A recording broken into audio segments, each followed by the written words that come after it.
fans.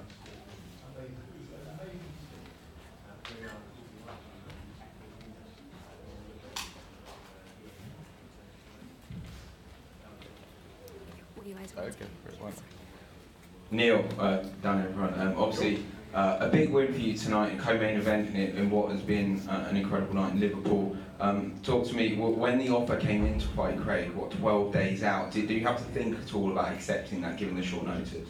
No, not at all. The message came through from Sean Shelby saying he found me an opponent. Before I can even say anything, I already responded with a yes. And then like a couple minutes later, a response to my coach like, hey, by the way, I have a fight now. So it was no hesitation whatsoever to take the fight when it came through. Obviously, after the fight, you had a very intriguing call-out of Kamaru Usman. What's kind of behind that call-out? Why is it him you want to meet next in the octagon? He's proven himself to be a great fighter so far. I mean, he got a lot accomplished in the division right now. He's in the top 5 now. So it makes sense to me to want to call out a guy who's actually proven himself time and time again rather than someone else. So if it ends up coming through, I'll take the fight. If not, we'll see what happens. You know, you've had a lot of fights now in the UFC. Like, looking back from, I guess, when you first joined the organisation, where do you think you have improved the most? And do you think you're finally going to start making a run at this kind of top 5 in the division? Yeah, absolutely. I mean, fight after fight, I proved that I'm becoming more well-rounded as far as my skill set goes. I show a little more in the striking department, wrestling department, grappling department every fight. I think as of lately, I've been putting the mental piece into the fight game, and that's what's going to take me back to the top of the division and make a run at the title now. Neil, can you talk a little bit about what the feeling is like? I was next, that's why I made sure to talk quick. Neil, talk a little bit what the feeling's like being in there. I mean, you know, obviously you said, hey, I'll fight anybody anytime, but I mean, you have everything to lose. You know, you're fighting a guy that you probably don't know much about, haven't had time to break down. Give me an idea what the emotion is like, what the feeling is like, the nerves are like. It's all about how I view it. I mean, I could view it as a lose-lose, or I could view it as another huge opportunity. For me, going into the fight, it was all about gratitude. I mean, I was in a position last year where I wanted to fight, but physically I was unable to, and it was at a doctor's decision if I would be able to fight again. So when the opportunity came for me to fight, it was more so like, yeah, absolutely, I'm healthy, I'm in shape, let's do it. Let me not waste this time that I have now. And you made such a nice gesture as well. I mean, you mentioned it before the fight. You know, if I can get a fight, I'll make this donation. And now you're saying I'm going to go through with it. Can you just tell us how that came about? You know, how you got connected there, and why you wanted to make that gesture? I'll be honest with you, I've never met this young girl. It came through from my old wrestling coach, Lisa Bowling. He initially made the post, and I was reading about it. I was like, man, this is difficult. I couldn't imagine having a child be in a position that she's in, and then having to find a way to provide for her and get her the medical care that she needs. So the stage was set for me to do something about it, so I took full advantage of it. I just want to follow up on your call out of Kamaru Usman. Obviously, he's undefeated, so what chinks do you see in his armor that you feel as though you can exploit in a fight with him? This is one of the things that just makes me a good fighter. I mean, I'm able to adapt to situations as they come. I mean, he's shown a lot of different skill sets in the past, and obviously wrestling being his strong suit. I'm not afraid of where the fight goes. If he wants to keep it standing, I can find a way to beat him standing. If he wants to wrestle, I find a way to beat him wrestling. If he goes to the ground, I find a way to find a submission or reverse it up on top and then finish the fight. So I'm not afraid to go anywhere this fight is going to potentially take me, and that's what excites me about it. Also, just wanted to ask you about Mike Perry. He's been using some colourful language, to say the least, on social media. What have you made of that? I haven't even heard it. This is the first time hearing about it. I mean, I don't know. I have no idea what's been said or where his mindset's right now. Fair enough. Cool.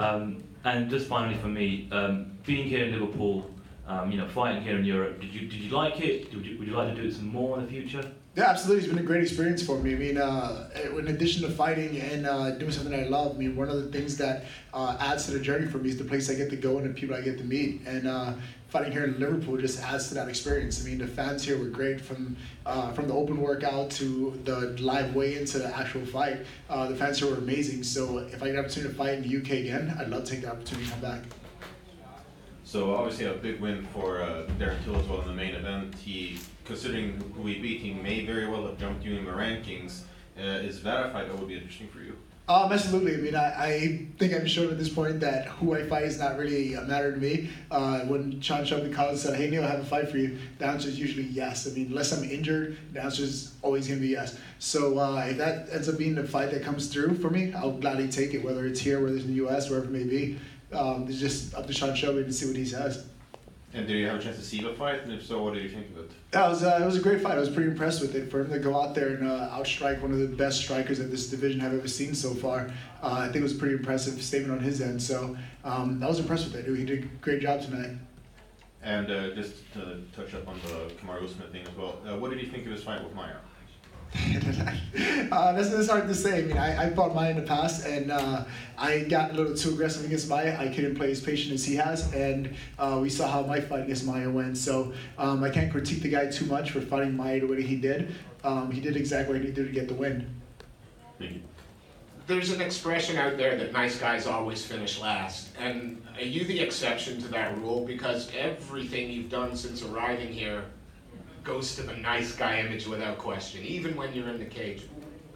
How do you reconcile the difference between you in the cage and you outside the cage? It's just it carries over 24/7. I mean, I'm one of the hardest working guys out there, and I think that's what carries over to the cage when I'm in there and fighting. I'm not going to be outworked by anyone in the division, no matter what happens. So I think that's what allows me to be different from anyone else. Just that strong work ethic that I bring to the table.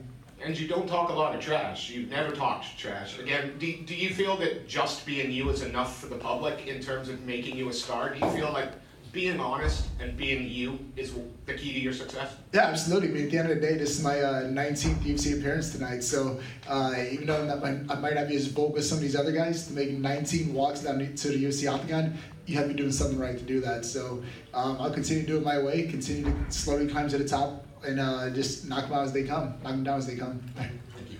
Thanks. Is there any specific date or event you would like to face Kamaru Usman on? So it's at this point the only date that I probably can't fight him is July 12th. I'm getting married on that date, but if he wants to fight me July 7th or after my wedding and honeymoon's over with, I'll gladly fight him then. But just July 12th is the one date that I can fight. One more thing, Jorge Masvidal was asking for a fight with you in Liverpool. Have UFC offered you a fight with him right there? No. I mean, it's a good opportunity to nip that in the bud. I mean, I know there's a lot being said about that I was ducking or I was dodging, whatever it may be. The fact of the matter is he reached out via social media to try to take the fight. He couldn't make weight. The UFC said no, had no control of it. It was shot down from this moment he said he couldn't make weight. It had nothing to do with me at all. You were obviously matched up with Gunnar Nelson originally. What was your reaction when you obviously found out that he was going to be out? And is that still a fight that interests you maybe later down the line? Yeah, I mean, it was definitely a bummer that I couldn't get the fight against Gunnar Nelson. I mean, this is the third time that he and I were matched to go against each other. And due to injuries, it fell through. But at the end of the day, I was just grateful that I was still healthy and able to go out there and compete. And just kind of wish him the best and hope him a quick recovery.